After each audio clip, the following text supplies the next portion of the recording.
Now let me say a very big thank you to Allison for having come to join us here. Allison's at York University. Sorry, University of York. York University is in Canada. And ask Allison to please address us. Thanks. Okay, thank you very much, Crane. Well, I'm delighted to be here, and I want to thank the conveners and organizers of the conference. It's been a very creative intellectual experience. And I think that Neville, because he was such a polymath, he had such varied interests, examining his thinking and his work allows us to draw together many different domains of human experience, and also to see the links between them, language, culture, history, politics, and education. I think he's a very fruitful intellectual to examine. And a very fruitful political activist as well. His life reveals many insights, I think, into the problems and the challenges of being a socialist activist. My talk is entitled Neville Alexander in Socialist History, but it really should be Thoughts on Neville Alexander in Socialist History. The title itself has multiple meanings. For example, it could refer to Neville, a socialist, who tried to make the history of the national liberation movement accessible to diverse groups of people. For example, through the series of articles he wrote in the Sunday Post in the 1980s on the history of the national liberation movement, and also to lectures and indeed a lecture series that he organized under the auspices of Konya College for political activists. And that too took place during the 1980s, so that political activists could be informed about their own history, the history of their movement. So that's one possible meaning. It also could refer to Neville's impact on me, a socialist who writes about the history of socialism in South Africa and Algeria. But the very notion of socialist history itself is ambiguous. Does it refer to historians who are socialists, or does it refer to a history of socialism as a movement and ideology that could be written by any socialist, whether any historian, whether socialist or non-socialist?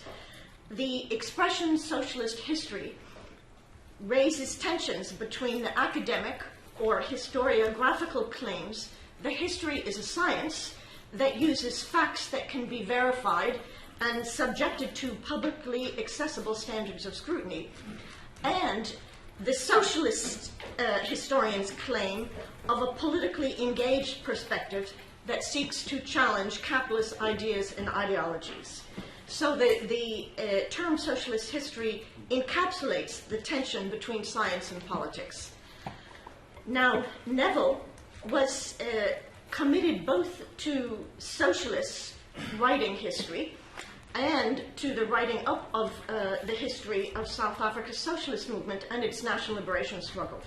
For instance, in Thoughts on the New South Africa, he writes of his delight as a very young man in Cape Town that Minnie Gould talked to him and other young people about her experiences as a young socialist in the Communist Party of South Africa in the late 1920s and early 30s.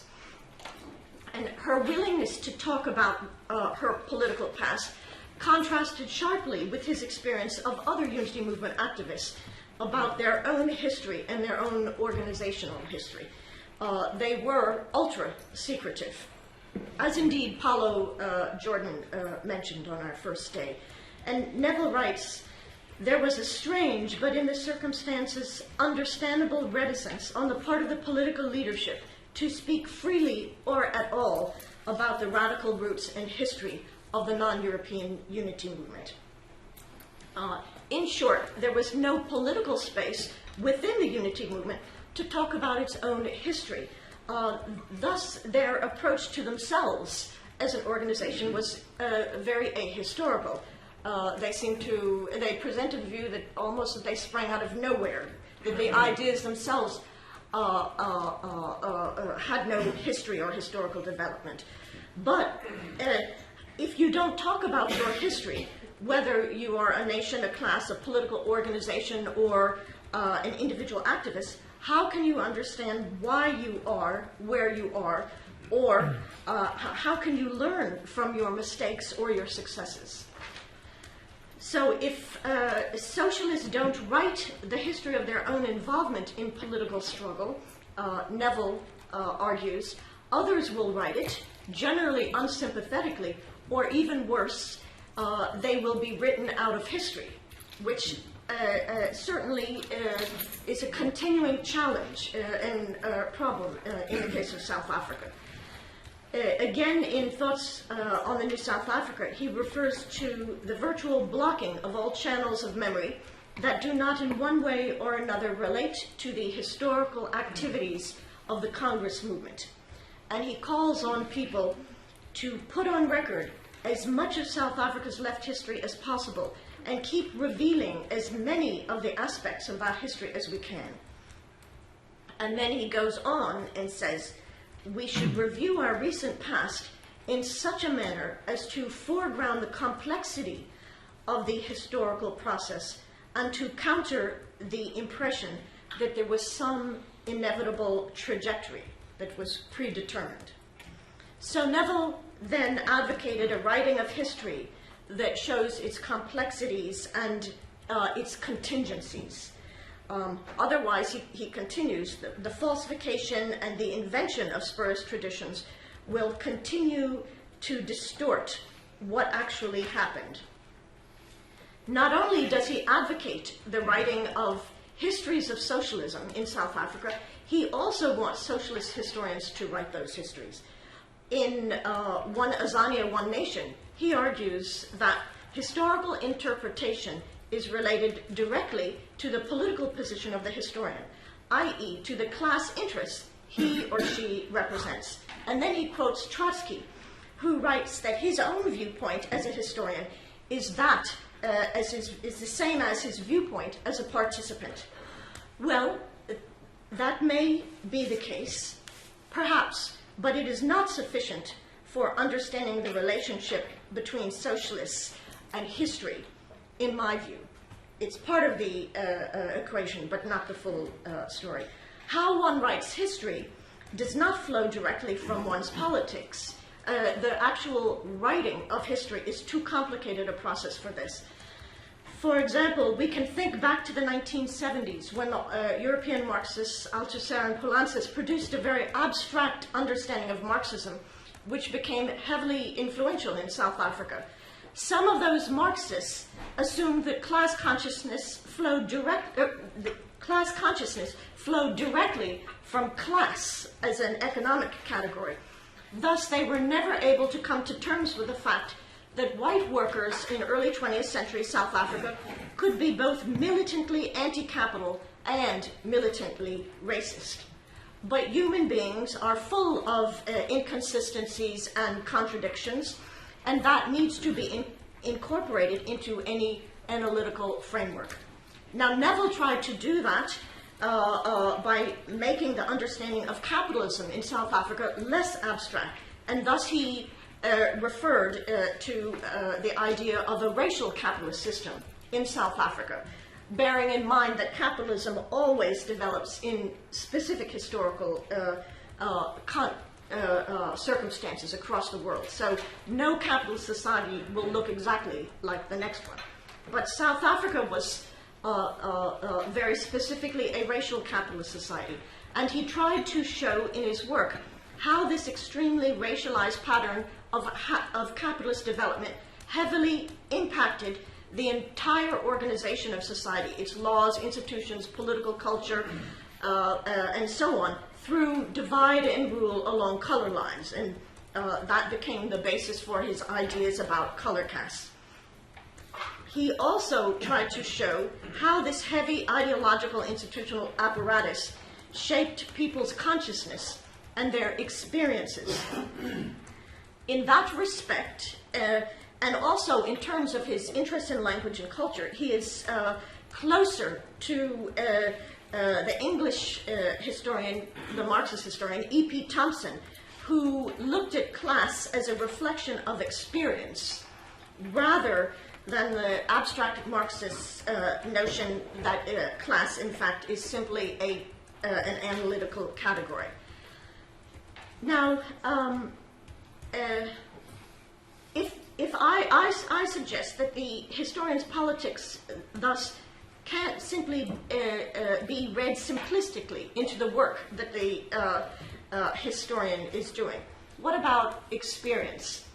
Well, indeed, I think politics and experience do shape the historian and make them more or less open to certain problems, more easily able to see certain phenomena that others may miss. For example, I had a conversation in early April 1994 with Neville. And I had first met him in 1987. I had done much research on South Africa. We were just having a casual conversation, and in the middle of it he said, "This is the first time I'll ever have voted."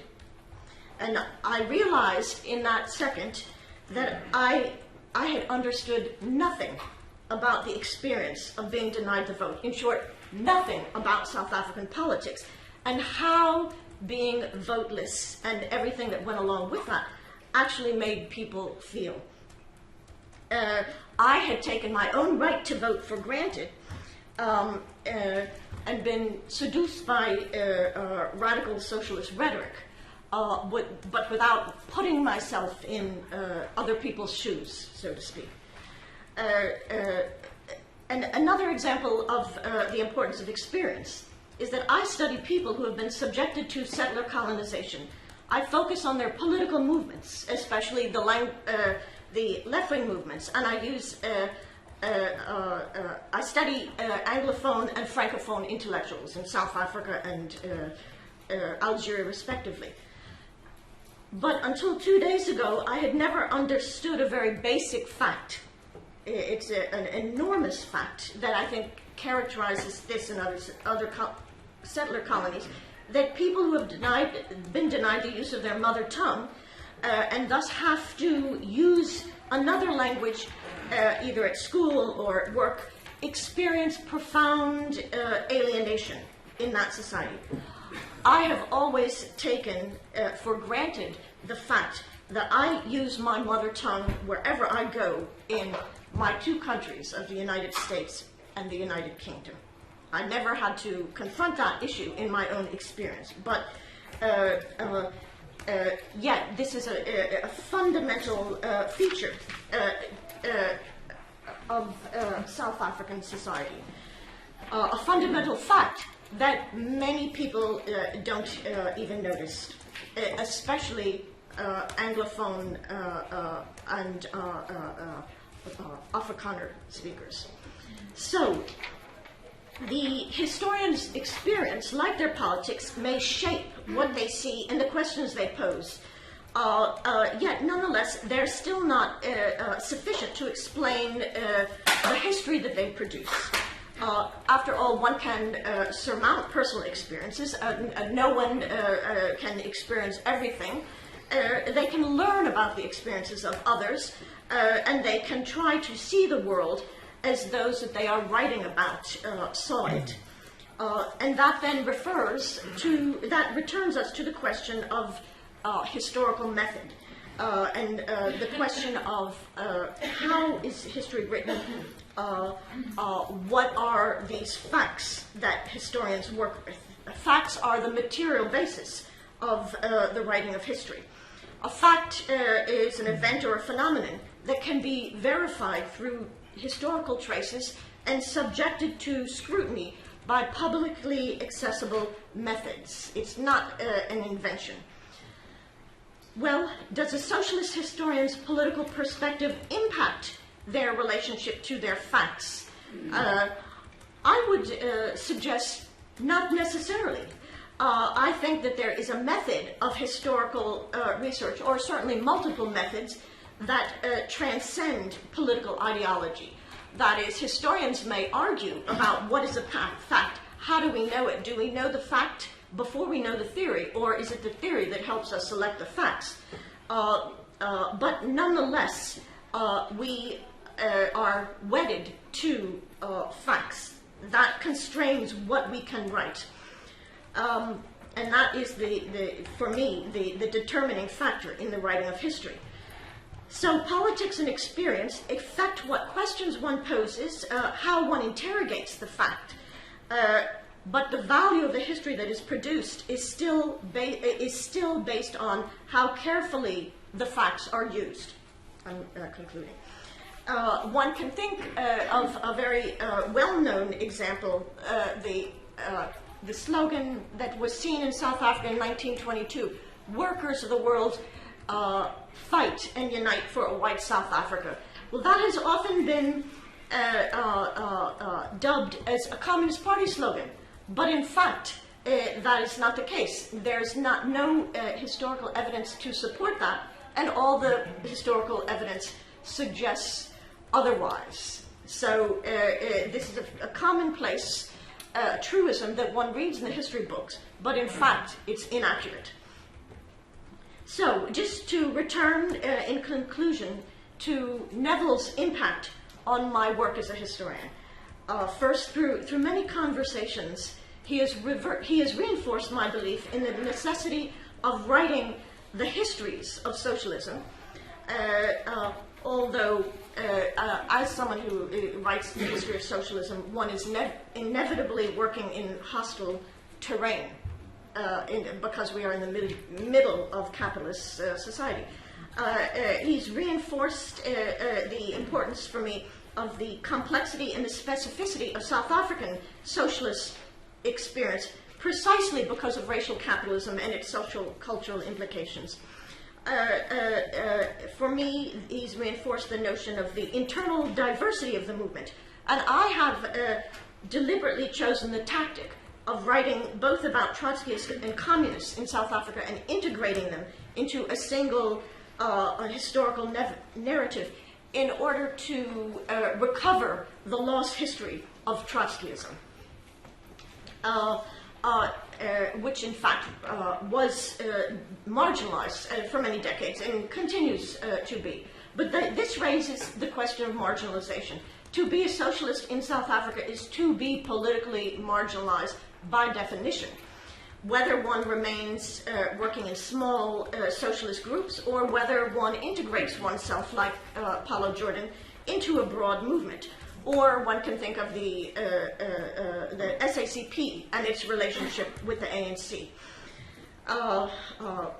Intellectual activists, likewise, those who are on the left, are marginalized. And I think one can compare the communist founding member of the Communist Party of South Africa, Sidney Bunting, and Neville Alexander, both mavericks in their own way, both marginalized in different respects, both with a very ambiguous relationship to the culture in which they found themselves. Then finally, I think for me the most important thing that I learned from Neville is the importance of relating socialist theory to practice when one is writing about the socialists. The critical importance of agency. In other words, he warned me repeatedly not to fall into the trap of focusing solely on theory or doctrinal disputes, but to ask, what could socialists have done under the conditions that they were in? And what did they do? And how did they do it? In other words, to focus on their efforts to change the world that they were born into. Okay.